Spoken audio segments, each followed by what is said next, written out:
Then we got our steering wheel going in, right? This was not a blonde wheel original. A lot of them they call blonde. They had no stain on it.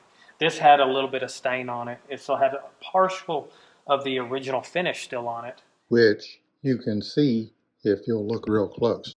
I got the steering wheel here. I've been working on restoring.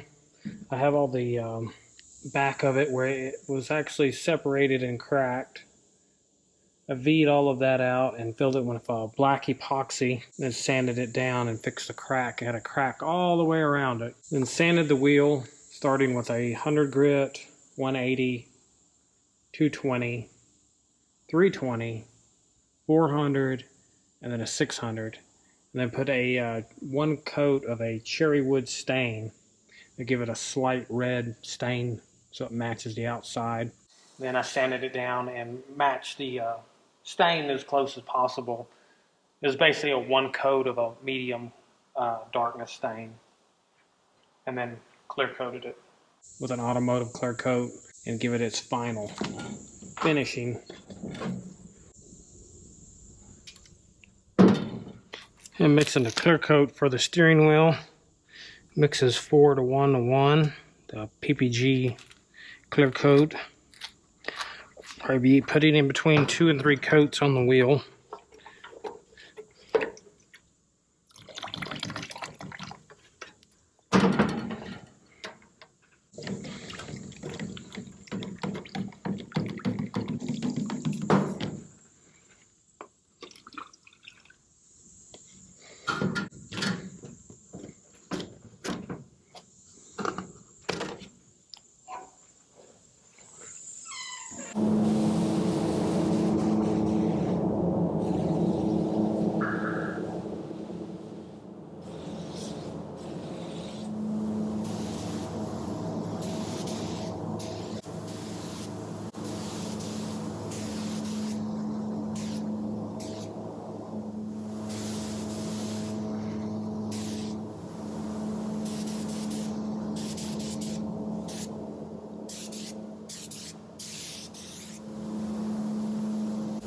This is the Deluxe dash trim panel, passenger side.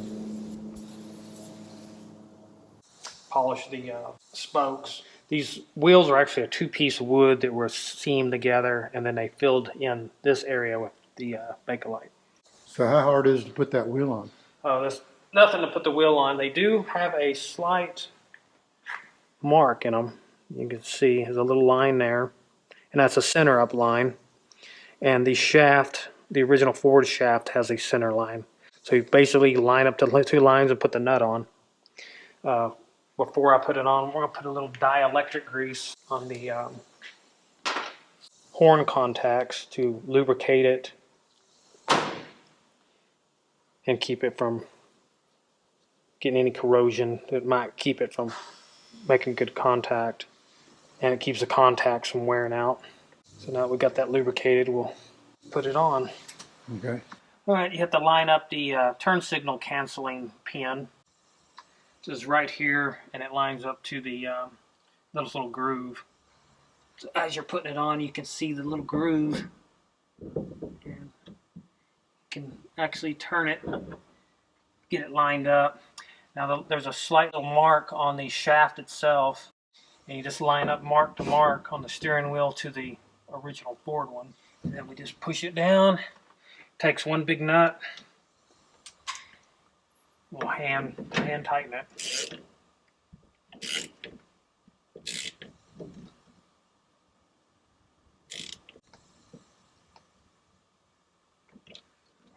Now we'll install the horn button.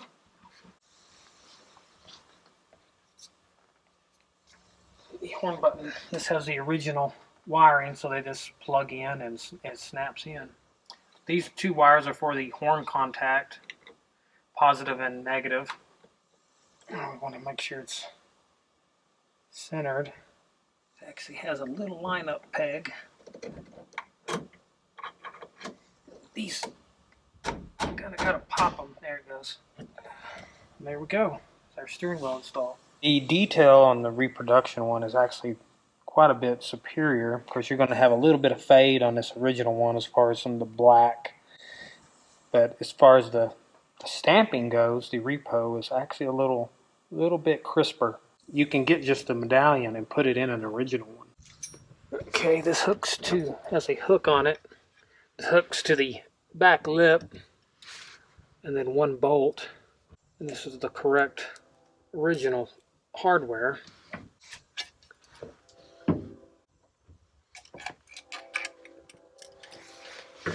This is an original one I restored. What these actually are is kind of quite interesting. When you take it apart and you take this plate out of the middle, these are actually it is a 66 Mustang Rally Pack fitted with these gauges and then turned upside down.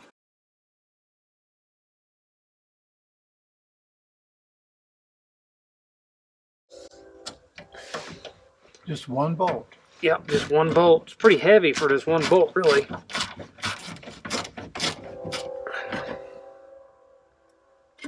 So we're starting to look like a Shelby now.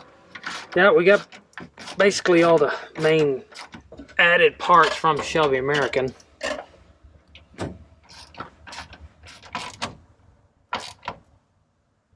Okay, we'll run the tubing and the wires and hook that up once we have the engine in.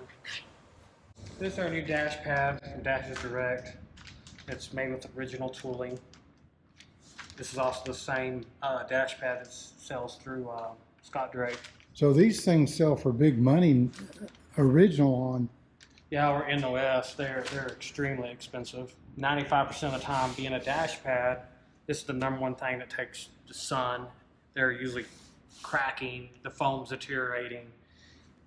So there's no, unless you have a really, really good one, you don't want to use it because these are bad about warping. So this is a solid urethane. It has a little bit of foam in it. The original ones are foam. They had a vinyl covering. This is a urethane. So this is a lot better material. Will last way longer than the original ones ever did. The original ones have basically you don't hardly see the texture. It's very, very faint. This actually has more detail in it. And of course, using a brand new dash pad, you ain't gonna have no cracks, no issues. These fit excellent. So how does this thing attach? It basically doesn't. It just sits there. You have a molding, a garnish molding that runs across the between the windshield, and I've already trimmed these squares out where the screws go through. The molding holds it at the top, and it just sits there, and then your trim panel and your instrument panel will kind of somewhat hold it, and then it has 2 nuts with studs on the corners. The bracket of the dash itself and the way the metal of the dash hold it on more than anything. We have to prep the dash and put the clips on for our instrument cluster. Now here's our instrument cluster. It takes 3 screws across the top, so we need to install those clips on the steel dash. Right here is the instrument. We got new fastener kit. These screws, J-clips right here are what we'll install. This is for the dash. And this is for the dash, and what the dash covers these up, and you can't access these once the pad's installed. So you want to make sure you install these before the pad is installed, but these actually are the clips that hold the instrument cluster in. Okay. Now, these are the clips that go in there. You either want to use AMK or the originals. Anything else, more or less, will not work right. And then I'm going to snap them in there. This gives you your threaded hole for your screw. Make sure they're lined up, because you can somewhat move them when the dash pad's on, but it's better to get them lined up well before you put it on there.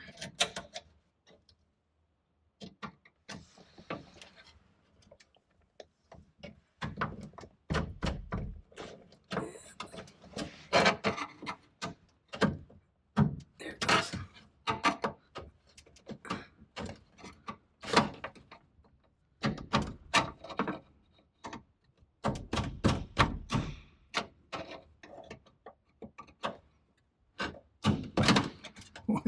Nothing's easy, is it? No, being a new clip, they're tight. There it goes. And it's better they're tight than they fall off, because these, you don't want them to, when you put the screw in, you don't want them to twist or move or pop off, because then you can't put them back on. You have to pull the dash cover back off. Okay, now we got these here, go down at here.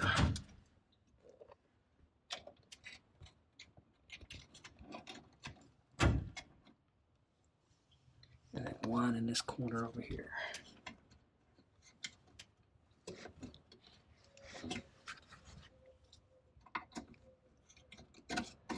Now, a note on the paint for this dash. The black paint that they used actually isn't pure black. It has a tiny touch of metallic. And all the panels that were painted has that touch of metallic. So the dash, the column, the doors, all your back panels. Now, the actual rubber panels, or the urethane type panels, are solid black. Carpet's solid black. The seats are solid black. But all the painted trim has a tiny touch of metallic for it to be correct. Now this piece here is a bolt-on pad. This is the original pad. And was in really good shape, so it was reusable. Our glove box door is original. Same way with the glove box liner. I installed a new ignition switch because we did not have keys, and a new bezel, and then a new light, bezel, and knob. So those are new reproduction pieces. So all of our dash wiring has been installed. Our pedals have been installed. Heater box has been installed. So now we're ready to install the outer trim, the pad, and the instrument cluster, and the dash trim. And then last we'll install the radio. I'll grab the dash pad.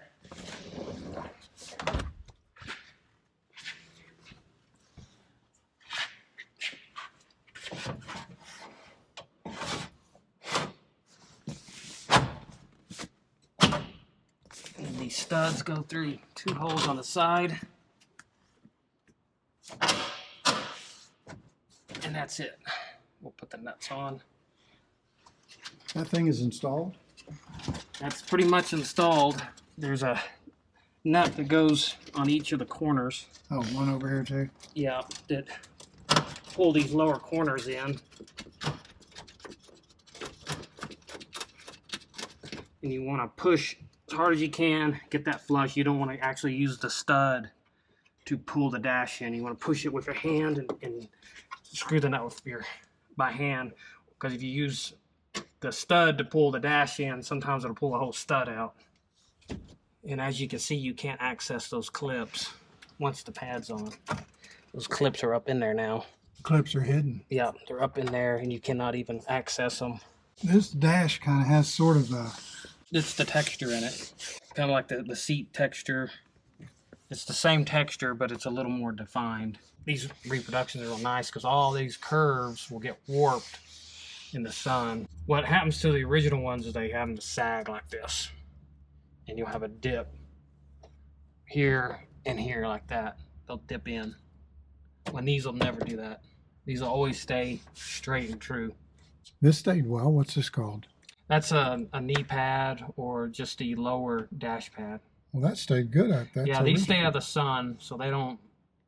These will. I've seen them where they have a foam and it'll deteriorate and just start rolling up. Since this one wasn't in the sun for all them years, it saved it. So that's it. It's installed. Yeah. Now we have a garnish molding that goes across the top. It goes in these screws, and that actually holds and decorates across that gap right there. Here's our garnish moldings and our pillar pads. The pillar pads have to go in after the dash pad, and they just snap on 2 clips. Now you want to reinstall the windlace molding. Don't worry, I'll show the full installation on the other side in a few.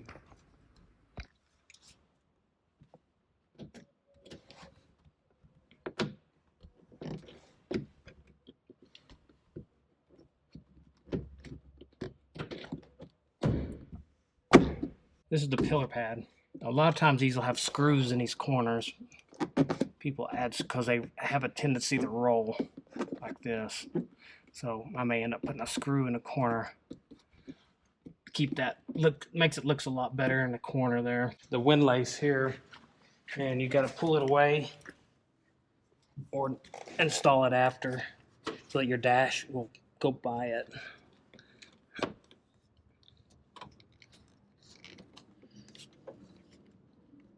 This tucks in behind the kick panel.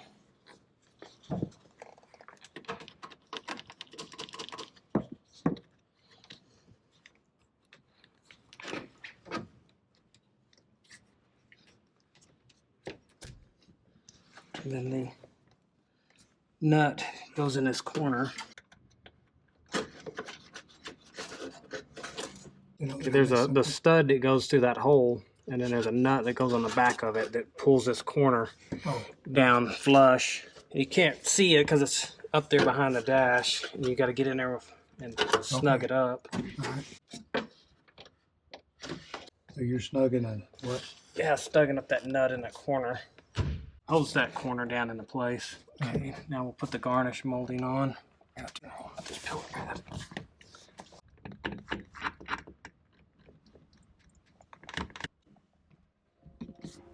Okay, this is a screw. This is for the garnish molding.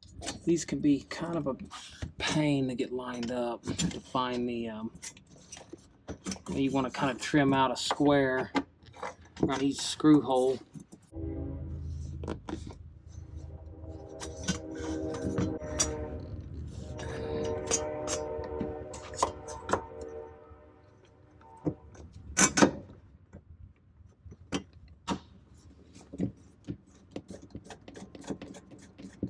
If you trim them out and you use a long punch like this or an owl, you can find the holes way easier.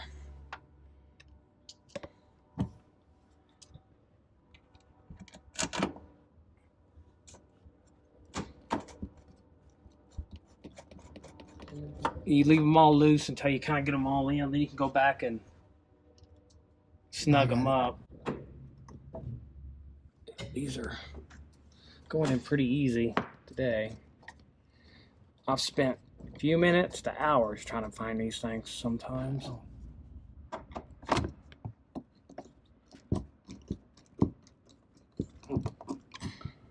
Trying to find what? Where the holes are, because sometimes they can be at different angles, and if you notch out that dash pad, it makes it way easier.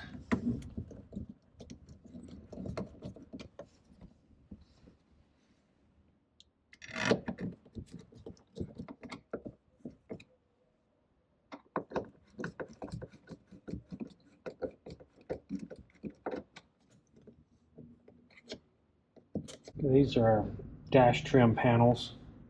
We're going to install them next. The instrument cluster gets installed last. This is installed first, and then this piece basically sits there, and the big trim piece and the instrument cluster hold it into place. I put a touch of butyl on the back to keep it from rattling, and that'll stick to it and keep it from sitting there and moving or rattling, because they didn't have nothing that held that in place. This has studs that go through each one of these holes, and has a speed nut on the back side of it.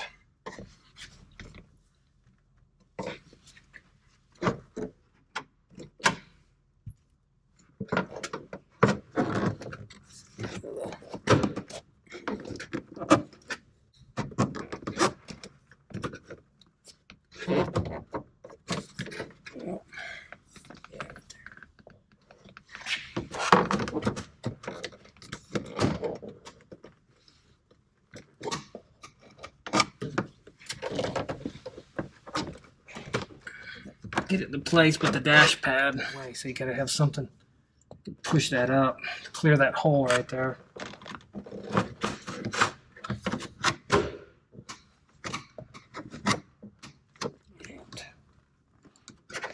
There it is. That's the deal, is it's very, very tight to get it in place once you get it in place, but you want it to be tight. Then it don't rattle or move around, and it has nice clean gaps around it. We'll install these little speed nuts.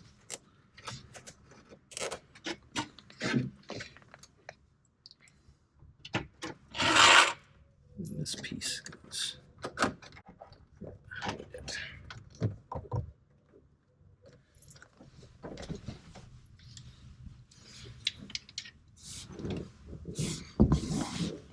Pretty much crawl under the dash to put these nuts on here. These I like to use an impact socket, or it's actually a 5/8 nut. If you use an impact socket, you get good grip, and you can actually put them on by hand.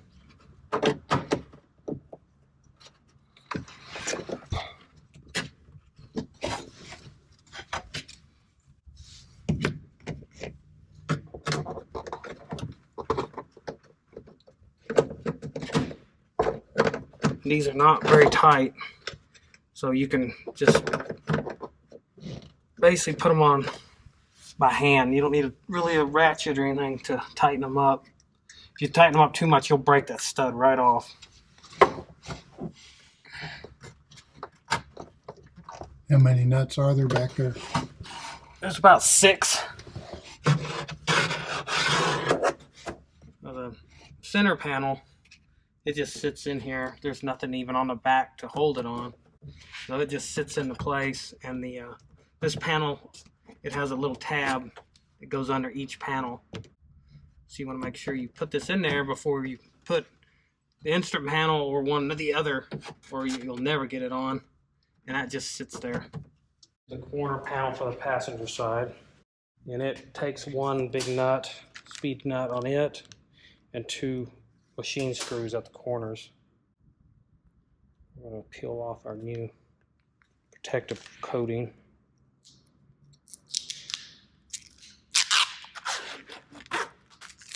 All these brand new fasteners are from AMK, and they're the correct concourse fasteners.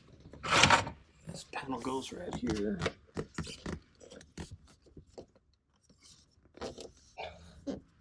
Screws in the corner.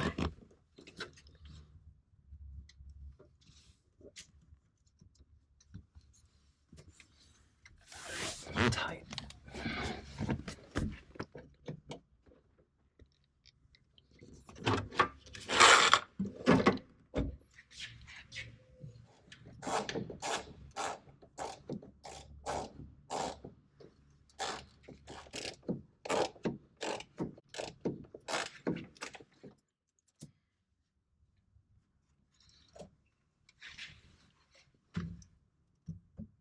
Our Shelby came with its original tack dash, 140 mile per hour speedometer, and original mileage 44,496. Jason restored this dash in-house on his own. Basically, you just take it apart. The gauges most of the time are in good shape. You just have to be careful because they are a water-based paint, and you don't want to use any kind of a cleaner on them. You want to clean them dry. The needles themselves, I tape them off, and I respray the needles in the correct phosphoric orange, and then new bezel, new lenses, so on. Is it hard reaching the wires? It's pretty easy. It's got 2 plugs, one for the wiper switch, and then the main harness plug. So just 3 connections? Yeah. And of course you got the speedometer cable, and it screws onto the back of the speedometer. I'm working on the speedometer cable right now. You can finish them off from up under the dash, but if you get them pretty much in place. The hardest plugs to plug in is the wiper switch, and it's up here in the top. Okay, got that plugged in. What are you working on now? The main wiring plug. It's a square plastic plug. You got to get it to where it snaps together. It has 2 little snaps, and once that's snapped, we can install the instrument cluster. And you got to kind of pull the speedometer cable as you put it into place.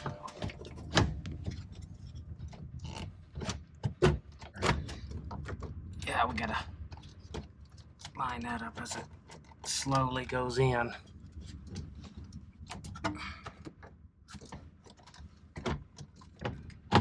There it goes. Just needed a wiggle.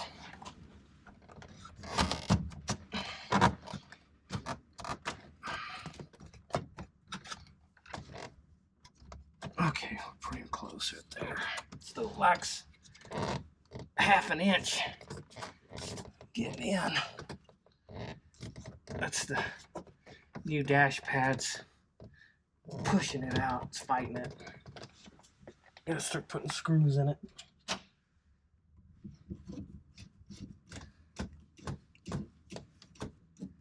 There we go.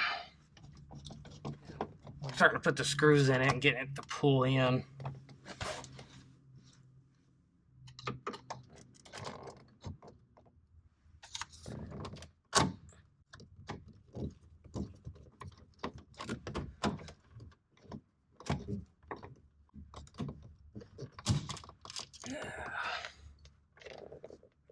It's not wanting to line up.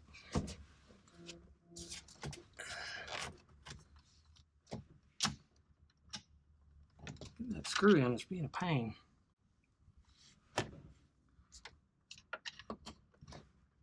Right there's where it needs to go.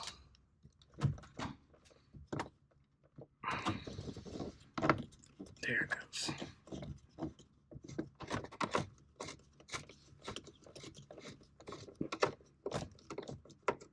Okay. The first one's the hardest one.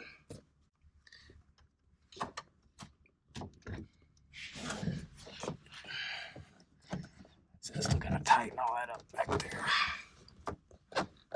Get that lined up.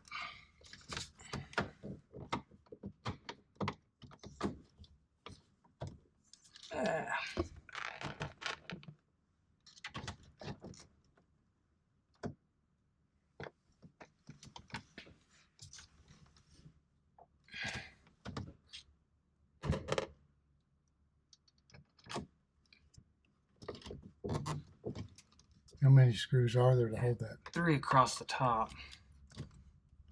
Are they all tight all across the top? I got 2 in. I gotta get a different owl for that. Get that center one lined up. Okay, that one's in. Alright, our bezel's in. All plugged in, hooked up. That's all the screws there are, the 3 in the top? 3 in the top, and then there's 2 in these bottom. Right here.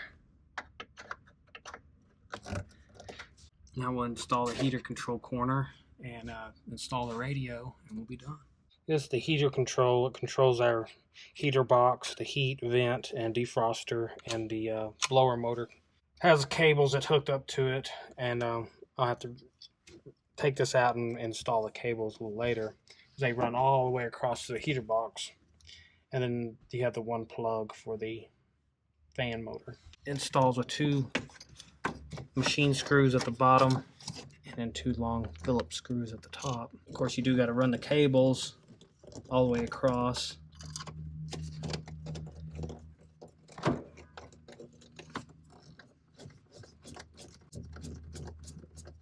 And then we got the same screws that were on the other side. Machine screw, quarter bolt with a 5/16 nut. Okay, I will install the radio. Our last piece is the radio. And that's just a 2-wire plug-in, standard AM. And we have to use screws for the radio. These have a 4 screw, 2 black ones, 2 chrome ones in there. 2 black ones go in the black painted area, and the chrome ones go in the bottom. I'll install the clips. They push on, kind of snap into place. They take a little finagling.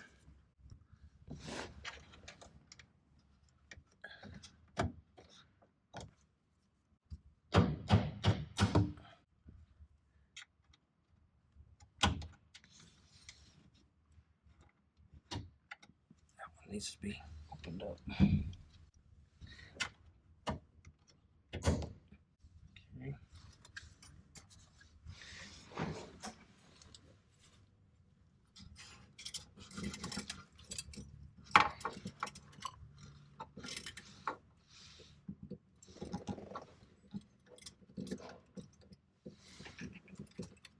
Put a new speaker, so it has a new factory replacement speaker.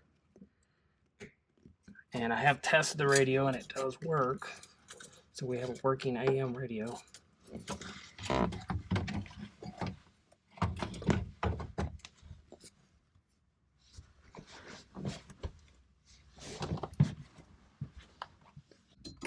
It's installing the 2 chrome screws in the bottom.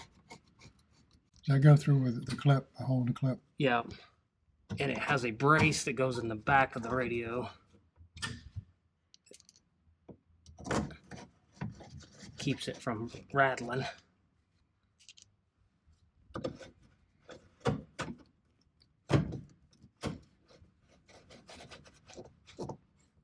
And that is all it holds the radio in. You got to put the brace in, or is it back there already? It's already back there. I just have to put the nut on it, but you got to crawl on the dash to put the nut on. So now the dash is done, huh? Yeah. They will. Acids in your body will etch that limit. They will be there permanently.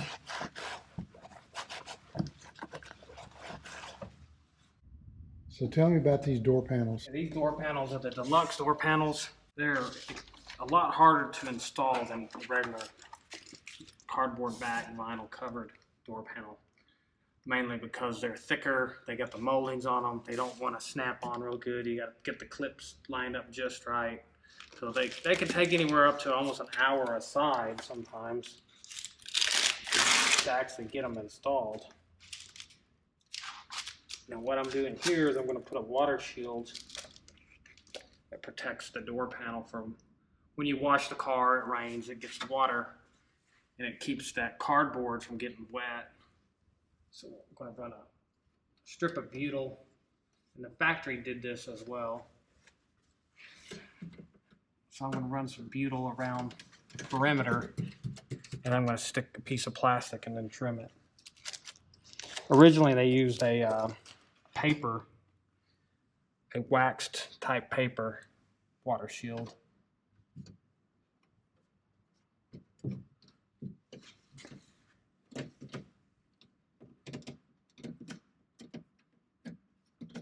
How do you know where to put that?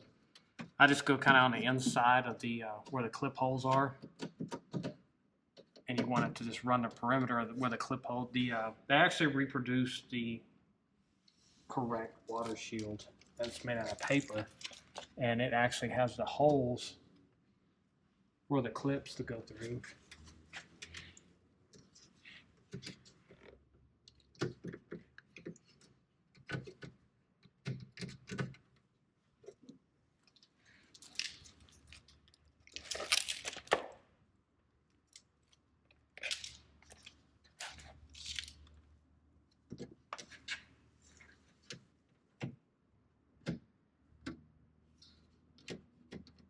There is a little gully where they ran this butyl originally for the water shield, and they also put it around the door handle and window regulator holes.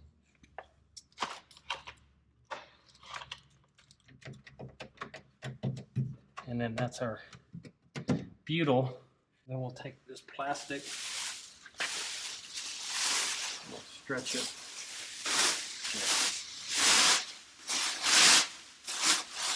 This is an overspray protected plastic we use for painting. You can just stretch this real tight. It sticks right to that butyl. It protects the door panel from water. The door panel, as we'll show you here in a second, is actually cardboard backed. So any water that runs down the door, say when you wash it or it rains or so on and so forth, that water can splash onto the inside of the door panel and warp it. So this protects the door panel from getting wet. That's why I call it a water shield. They didn't come like this from the factory though, right? Yeah, they used a paper, actually a wax type paper instead of plastic. This plastic's like what you get to the paint store to put over your car. Yeah.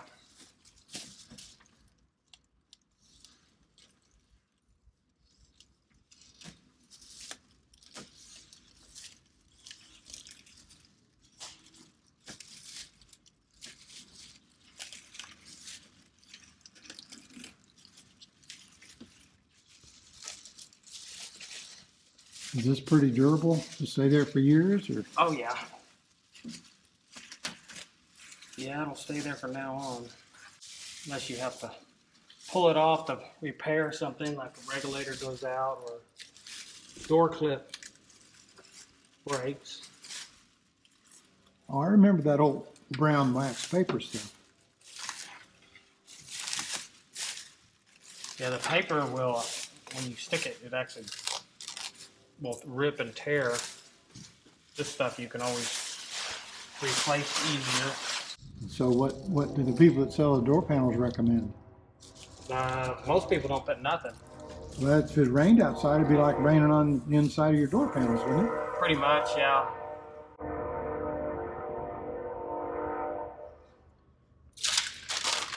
A lot of people don't put anything. A lot of body shop guys will do this exact same thing. You can buy the reproduction paper ones, but the paper ones back there, it's kind of a concourse detail, but it's also never seen. It's not like you're going to pull your door panels off at a show. This is our new door panel here. The outside trim is original. The door panel itself is a reproduction, and the insert is a reproduction. Now, this is a comparison of an original one, just the insert. Now, these are really not restorable because they are anodized aluminum. Some of the dash parts are restorable because they're just a straight aluminum, a brushed aluminum. These are a brushed anodized, so they have a plating on them. So they're really not a restorable part unless you have a way to re-anodize them. Anodized is the actual shiny plating that was applied to these. Now they were brushed and then plated in an anodization on the aluminum that keeps them from tarnishing or anything. The new repo does have anodization on them. You can see that has a slight kind of rainbowish color through it of the anodized. So if you anodize this, you end up with what that is over there. Yeah, these are about $160. It would cost you more to restore this for a part that is original but has dings and dents. As you can see, it's got some high spots where there's dings and dents in it. The back of it are a cardboard back. That's when we use the water shield to keep this from getting wet and getting warped. You can see the comparison is exactly the same. Other than this has a plastic insert here. This is a urethane, which has more flexibility, won't crack out on the pull. When this will crack out on pulls. The clip inserts snap into these little holes. Position, they are in the right position. I have worked with some of the earlier reproductions that the positioning was wrong completely. It either had to drill new holes in the door or make new slots in the door panel. These are in the right place. The next what we're going to do is install the clips and then snap this on. Now, these actually had a screw from the factory in the back corner that you have to drill and make sure you drill it in the right location to actually hit metal in there, because there are some access holes. So you don't want to just drill into that and have it just go into a blank access hole. So we got the new clips from AMK and screw kit. These are the original clips. Certain ones have a foam back for anti-squeak. This is the repo. Basically in every way identical, and then it has a foam piece where you can install the anti-squeak at certain points. Each door panel probably has about 4 to 5 anti-squeak clips, and the rest are bare. And install the clips, you want a pair of needle nose, and sometimes you have to open the clip where they mount a little bit, spread it just a tiny bit where it'll lock into place.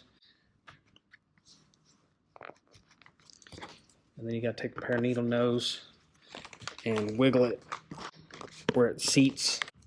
And if it doesn't go all the way on, then you need to pull the clip back off and take an Allen or a screwdriver and open that hole underneath where the foam meets the cardboard so that clip will seat completely.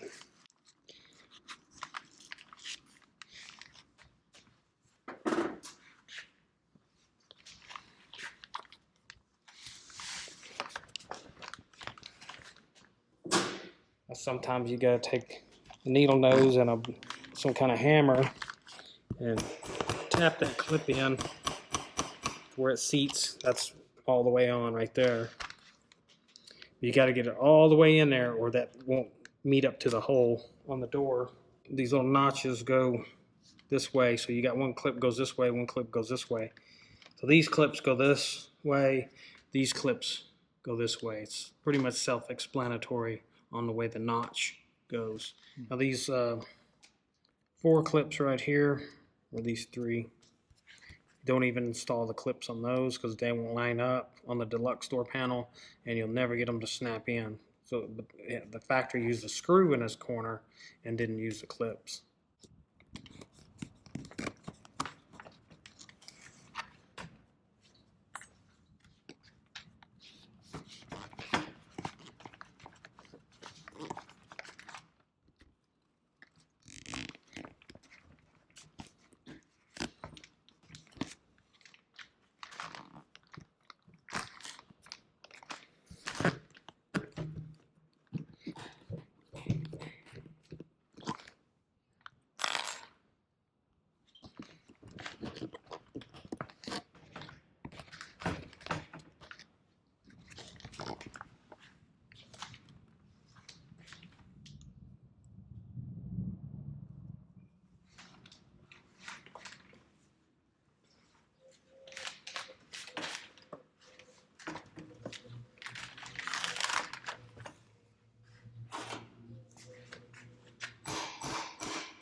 Okay.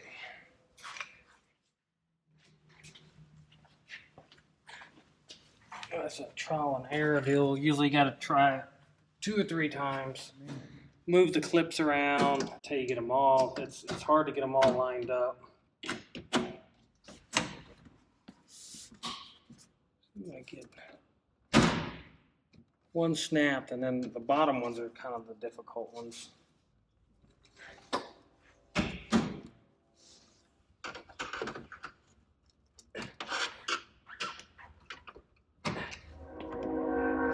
If you don't take the time and put each clip in the hole and you just start trying to beat it on, you'll bend the clips to a point where it'll just mangle them.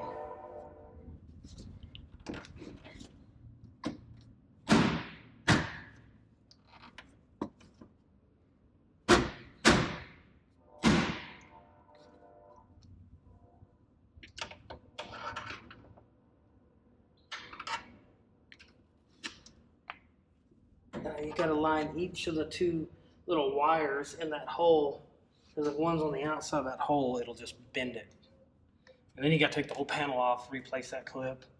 So if you take your time and snap each one in correctly, it'll save you a lot of time in the long run. And it keeps you from bending up the clips.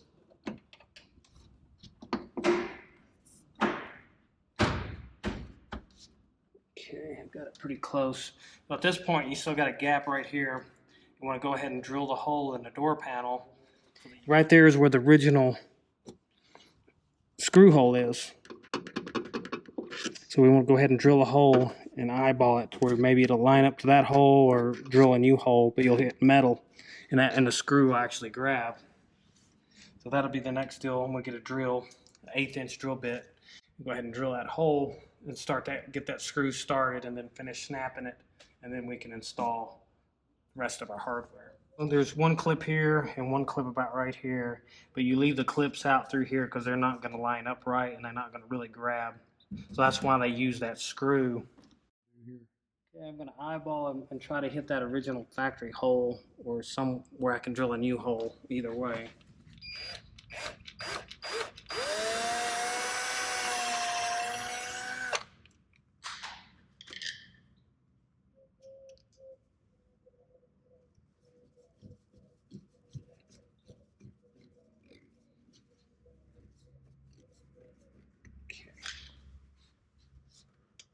Go ahead and snap that one.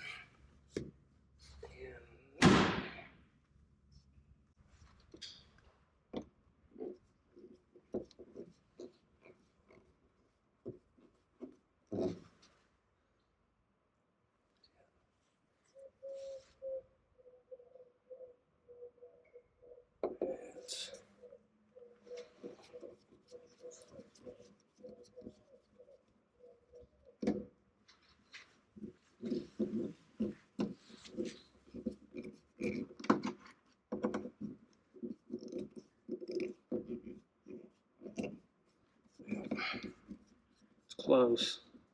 Like the hole though.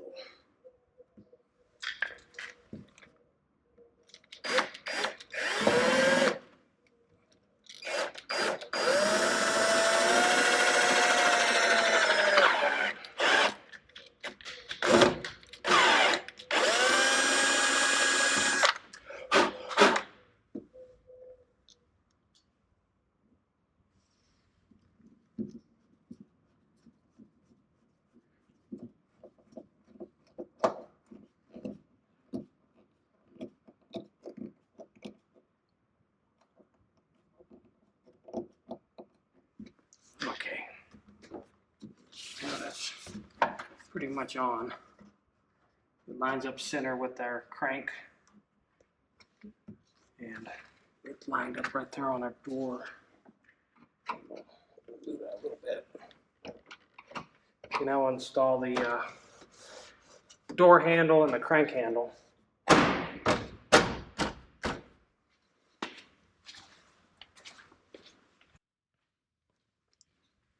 Okay, we got all our hardware here. Got new screws for the crank and door handle. This is the pull cup. And then this is the screw cover for the pull cup, which are original. And the flat screw, the pull cups. We got a new door handle and a new crank handle.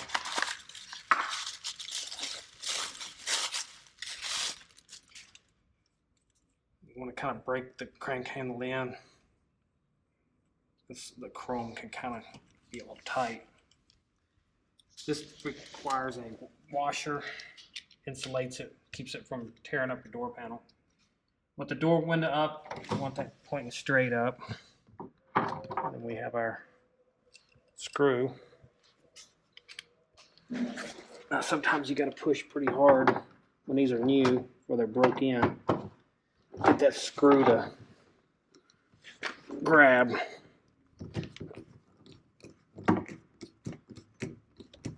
There it goes.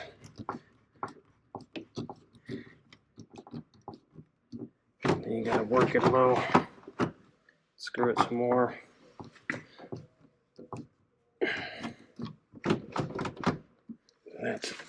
That's that.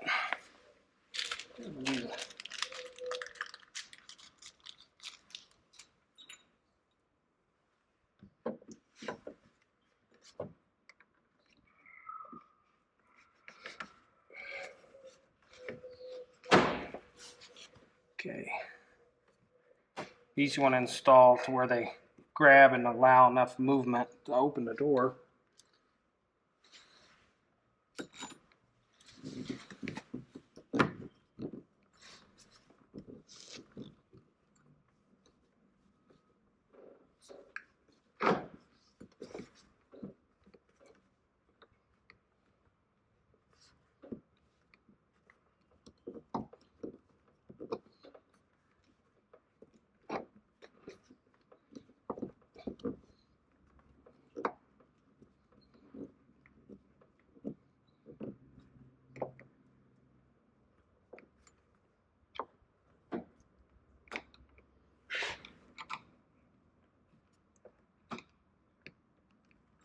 Something's...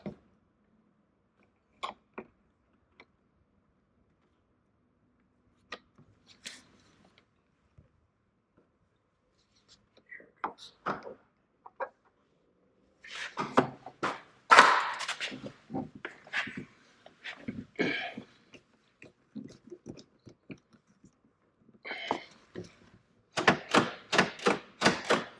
Okay, pull cup, shoulder goes towards the outside.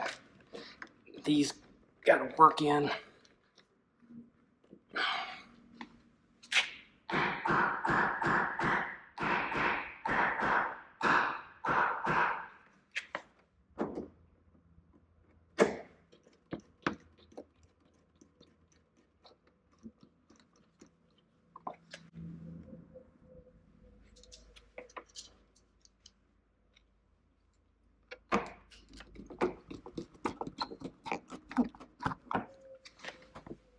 Put the little cover in there.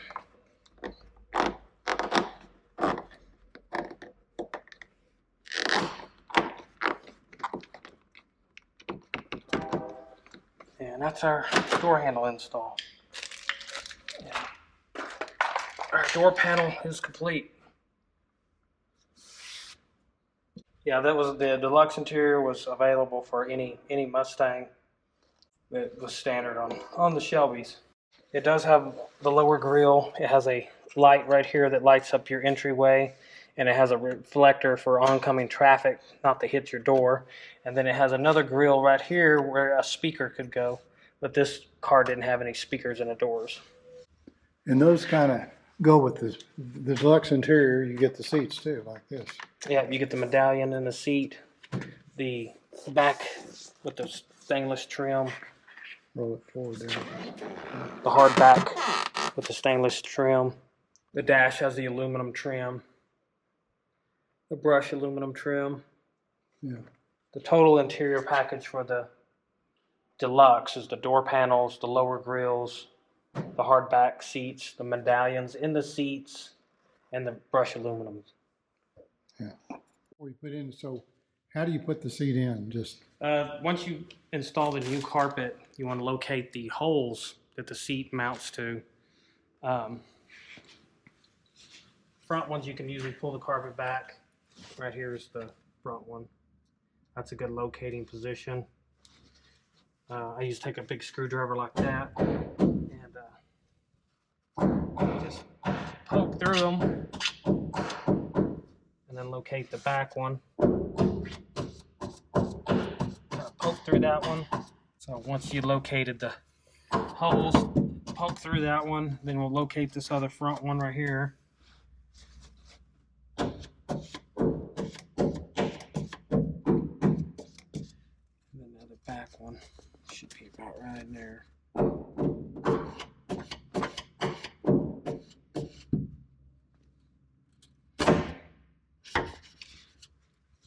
Then we'll set the seat in through these studs. They're stud mounted, and then they have a special type nut.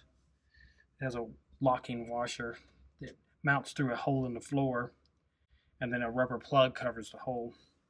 Then we have these shims here that go under the track system. Next, we'll set the seat in. You want to be very careful not to scratch something, especially paint.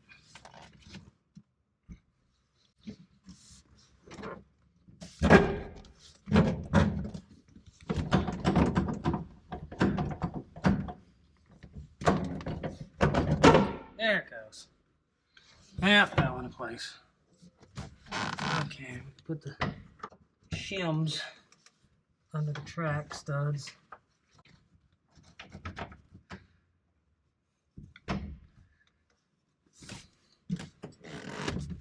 And then bolt it down.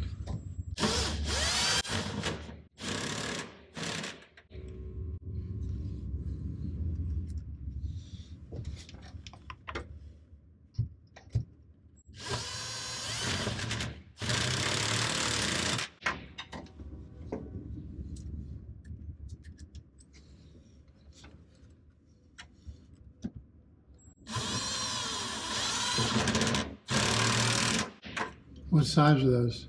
It's a 9/16. They're 3/8 bolt.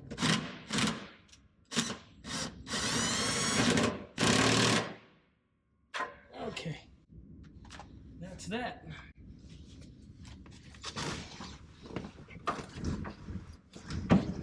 Getting the oil worked into the track. Make sure it works freely. All done.